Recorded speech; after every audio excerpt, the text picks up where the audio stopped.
Pelatih Timnas Indonesia, Shin Tae-yong memanggil 24 pemain untuk pertandingan FIFA Matchday bulan September 2023. Dari 24 pemain ini, terdapat 3 pemain yang berasal dari PSM Makassar. Mereka adalah Yaakob Sayuri, Yance Sayuri dan Reza Arya Pratama. Ketiga pemain ini, juga merupakan pemain yang sebelumnya bergabung bersama Timnas Indonesia di ajang FIFA Matchday bulan Juni kemarin, menghadapi Palestina dan Argentina. Untuk ajang FIFA Matchday kali ini, Indonesia akan melawan Turkmenistan pada tanggal 8 September di Stadion Gelora Bung Tomo, Surabaya.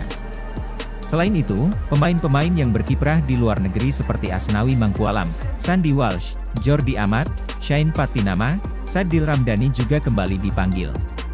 Selain itu, ada sejumlah debutan pemain yang turut dipanggil seperti Wahyu Prasetyo, Rian Kurnia, Aji Kusuma, dan beberapa pemain lainnya.